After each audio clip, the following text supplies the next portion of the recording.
अस्सलामुअलैकुम, खुश आमदीद हमारे चैनल देसी डायरीज किचन में। कैसे हैं आप? उम्मीद करती हूँ आप सब ईमान की बेहतरीन हालत में होंगे इंशाअल्लाह। आज मैं हाजिर हुई हूँ एक सुन्ना फूड के साथ जो आजकल के बढ़ते माहौल यानी स्ट्रेस डिप्रेशन का इलाज होगा। जिस किसी को भी हीमोग्लोबिन की कमी है तो उन्हें रेगुलर बेसिस पर 1 महीना ये तलबीना यूज करने से इंशाअल्लाह उन्हें बेहतर रिजल्ट्स देखने को मिलेंगे। और जिस किसी की भी जिस्मानी सेहत कमजोर है तो इंशाअल्लाह उन्हें तलबीना का इस्तेमाल से उनकी सेहत में बेहतरी होगी। और मैं सजेस्ट करूंगी कि आप लोगों को ये आने वाले रमजान के दिनों में इस रेसिपी को जरूर ट्राई करें। ये सुन्ना फूड है, हमारे नबी पाक सल्लल्लाहु अलैहि वसल्लम ने इसे अपनी जिंदगी में इस्तेमाल किया और दूसरों से भी इस्तेमाल करने का कहा। तलबीना के बहुत सारे फायदे मौजूद हैं। अगर मैं आप लोगों के साथ उन सारे फायदों को शेयर करूंगी तो ये वीडियो बहुत ही लंबी हो जाएगी। तो चलिए बिना टाइम को वेस्ट करें इस रेसिपी को कैसे बनाना है देख लेते हैं।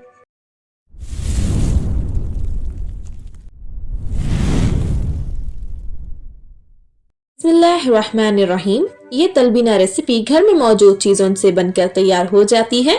और मैंने यहाँ 3/4 कप बार्ली को 2 से 3 बार पानी से अच्छे से साफ करके भिगो के रख दिया था 4 to 5 आवर्स के लिए। अब हम स्टोव की फ्लेम को ऑन करके मैंने यहाँ एक कढ़ाई रख ली है और इसमें 1 कप पानी को ऐड कर देंगे और साथ ही 1 लीटर दूध भी ऐड कर देंगे। मैं यहाँ तलबीना 1 लीटर दूध के साथ बना रही हूँ। आप अपने फैमिली मेंबर्स के अकॉर्डिंग इसकी क्वांटिटी कम या ज्यादा कर सकते हैं।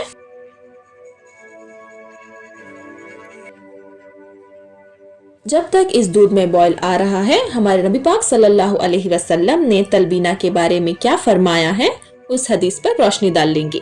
हजरत आयशा रज़ियल्लाहु अन्हु से रिवायत है कि जब किसी घर में किसी की वफात हो जाती और उसकी वजह से औरतें जमा होती और फिर वो चली जाती, सिर्फ घर वाले और खास औरतें रह जाती, तो आप हंडी में तलबीना पकाने का हुक्म देती और पकाया जाता।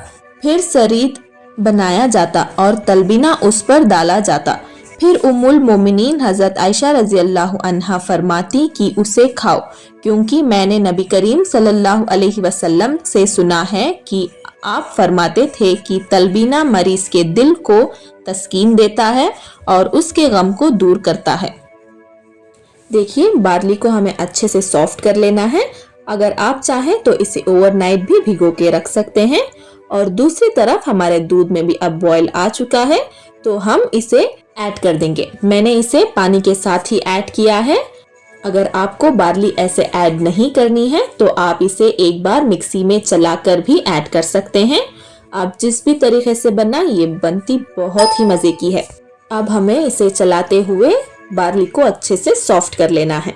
मेरे प्यारे मोहम्मद सल्लल्लाहु अलैहि वसल्लम, हम सब के प्यारे मोहम्मद सल्लल्लाहु अलैहि वसल्लम, सल्लल्लाहु अलैहि वसल्लम।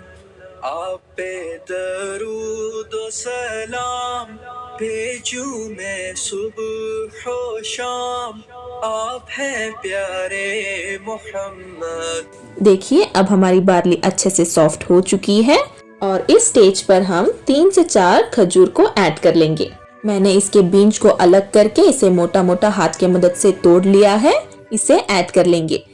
इसे भी एक बार अच्छे से मिक्स कर देंगे। आप तो जानते ही हैं खजूर के बहुत सारे फायदे हैं। ये हमारे तलबीना में मिठास का भी काम करेगा। और साथ ही मैंने थोड़े नट्स को भी ऐड कर लेंगे। ये ऑप्शनल है, आप चाहे तो ऐड करें या स्किप भी कर सकते हैं। मैंने यहाँ काजू, बादाम और पिस्ता को बारीक स्लाइसेस में कट कर लिया है। अब हमें इसे लगातार चलाते हुए पका लेना है। स्टोव की फ्लेम मीडियम पे रखी है मैंने। लगभग 6 से 7 मिनट हो चुके हैं इसे लगातार चलाते हुए और पकाते हुए। देखिए, इसकी कंसिस्टेंसी ये बिल्कुल परफेक्ट है और हमारा ये तलबीना बहुत ही क्रीमी बनकर तैयार हुआ है। स्टोव की फ्लेम को ऑफ कर लिया है मैंने और अब हम इसमें 1 टीस्पून हनी को ऐड कर देंगे। हमें इसमें हनी को बहुत कम ही ऐड करना है क्योंकि इसमें हमें खजूर भी ऐड किया है, तो आप अपने टेस्ट के अकॉर्डिंग इसे एडजस्ट कर लीजिए।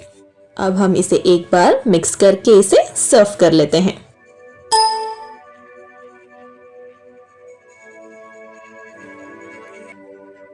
और ऊपर से काजू, बादाम और पिस्ता को ऐड करते हुए हम इसे गार्निश कर लेंगे और साथ ही थोड़ा सा हनी। लीजिए, बनके तैयार है ये तलबीना। आप इसे जरूर ट्राई करें। आने वाले रमजान के दिनों में आप इसे सहरी और इफ्तियारी दोनों में इसे खा सकते हैं, लेकिन आप इसे सहरी में जरूर ट्राई करें। ये आपको कुव्वत देगी और आपकी सारे दिन की कमजोरी को दूर करेगी। ये और भी अच्छी बात होगी कि अगर आप इसे रेगुलर बेसिस पर यूज करेंगे तो आपको इसके बेहतर रिजल्ट्स देखने को मिलेंगे। उम्मीद करती हूँ कि आपको हमारी ये वीडियो और रेसिपी अच्छी लगी होगी। अगर अभी तक आप लोगों ने हमारे चैनल को सब्सक्राइब नहीं किया है तो हमारे चैनल को सब्सक्राइब कर दीजिए और बेल आइकन को क्लिक कर दीजिए ताकि आगे आने वाली हर वीडियो की नोटिफिकेशन आपको सबसे पहले देखने को मिले। लाइक, शेयर और कमेंट करना ना भूलें और अपने फैमिली और फ्रेंड्स के साथ इस रेसिपी को जरूर शेयर करें। लेट द सुन्ना गो फॉरवर्ड और हमारे नबी पाक सल्लल्लाहु अलैहि वसल्लम पर दरूद व सलाम जरूर भेज दीजिए। हमें दुआओं में याद रखिए और अपना बहुत सारा ख्याल रखिए। मिलते हैं हम अगले वीडियो में। अस्सलामु अलैकुम।